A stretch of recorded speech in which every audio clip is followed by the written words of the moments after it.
Petr Yan just had one of the best performances in UFC history. What makes this performance so special is that Petr did it against Merab Dvalishvili, who is quite literally one of the best MMA fighters of all time. He's not only one of the best, he's also one of the most dominant champions that we've seen in recent history. And most people just wrote this fight off as Merab's gonna get it done again. But somehow Yan solved the Merab, something that no one else has been able to do. So what made Yan different in the second fight? In the first fight, Merab did what Merab always does. He shot non-stop. I think he shot about 49 takedowns. That means that he shot 10 takedowns each round. And even though only about 20% of those takedowns landed, Yan still paid the price.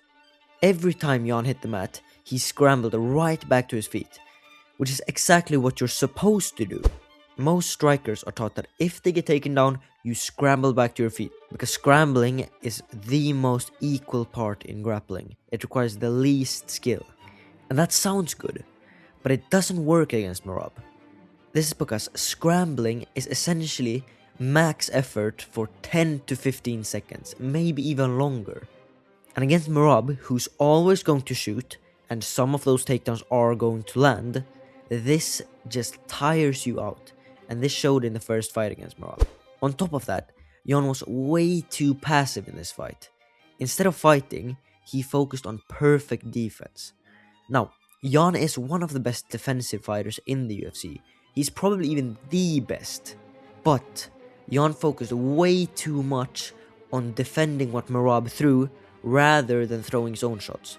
Now this might be because of an injured right hand, but it's still a fact. Yan was way too passive in this fight to win it. He focused too much on shelling up, using the long guard, and he let Merab outwork him. The final mistake is that any time Yan tried to step forward, Merab either shot or feinted the takedown. That created hesitation, and that hesitation kept Yan from moving forward and getting his own offense off. By the later rounds, Yan had barely landed anything while Merab was setting the records. So how did Yan beat this seemingly perfect game plan? In the rematch, Yan adopted a completely new philosophy to takedown defense. The crucial difference was that in fight 1, Yan focused on what to do if he got taken down. Meanwhile in fight 2, he focused on not getting taken down. Now this may seem obvious, but it's actually a bit more complicated. But simplified, it comes down to 3 things.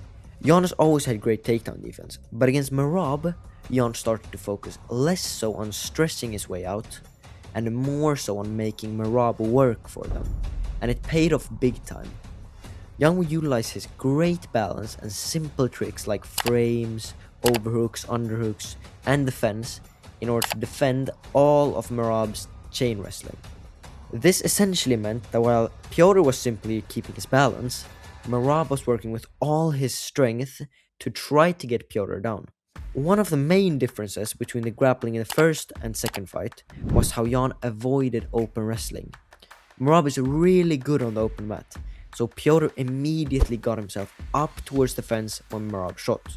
This is not only where Petr is great, but also where Merab is the worst. Merab utilizes very simple positions up towards the fence, but gets away with it because of his physicality and the fatigue of his opponent. But Petr broke Merab here. One of Merab's best positions is holding you up towards the fence.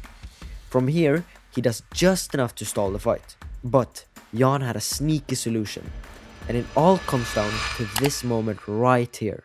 He would utilize these sneaky 12 to 6 elbows on the forearms of Merab to break the grip and get out. This fatigued his forearms and also broke the grip not only in this round, but in every round after this. He would also utilize his leg as a kind of frame, and he would hook his foot in order to get leverage to turn himself. All of this essentially neutralized Merab's best position. The second adjustment was fighting conservatively. Everything he threw had a purpose. There were no wasted shots simply to get a point, no. Everything was meant for something. And it all starts with the jab. The jab was Yan's best weapon in this fight, hands down. He uses the jab to stop the pressure of Merab. Merab's pressure usually consists of a jab, a right hand, into a single or double leg. But since Yan would defend all the takedowns, it left Merab forced to strike with him. And here, Merab was completely lost. Yan mostly utilized a stiff jab. This did damage, but also kept Merab out of striking range. Yan would also utilize oblique kicks to keep Merab's pressure at bay. It's only really in round 2, 4 and 5 that Yan starts to let loose a bit. And even there, everything is built off the jab. This simple, very conservative game plan essentially allowed Yan to win using his skills, which is the only way you can beat Merab. The third adjustment is defensive. Yan's base was very low in this fight, and on the back leg, and this allowed him to quickly sprawl, but also avoid Merab's shots. Merab is essentially purely a headhunter, and this shouldn't have worked against Petr in the first fight, but it did. And that was because Yan simply shelled up. Shelling up is a great defense. You barely take any damage, while your opponent just gasses themselves out. But against Merab, who doesn't gas out, shelling up simply allowed Merab to outland Petr in every round.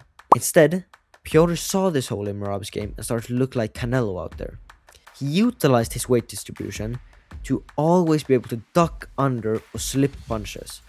And if he didn't avoid them, he simply extended a stiff long guard and kept Merab away that way. Now, this adjustment that I'm about to talk about is hands down the best adjustment Yan made. After Yan threw something, he would immediately lower his base. This nullified one of Merab's strategies from fight 1. In fight 1, one of the things that got Yan stuck was that whenever he threw or entered, Merab would shoot. Now since Yan lowered his base, it essentially created that car crash. Merab could shoot, but he would immediately run into Petr. Here Petr could simply grab a collar tie, do some damage in the tie clinch, or just defend the takedown in another way. The last adjustment I want to bring up is the damage. Yan knew that he couldn't outland Merab. Very few can. So he didn't even try to. Instead, he focused on doing damage. He used the previously mentioned stiff jab. He utilized hard body kicks. He would punch off the break when Merab shot. He was mean. Petr Yan was trying to hurt Merab. He wasn't trying to knock him out. He wasn't trying to outland him because he couldn't do either. But everything he threw had intent on it. Hope you all enjoyed the video. If you want me to cover a specific fight or topic in an upcoming video, please comment. As always, I appreciate it. Till next time.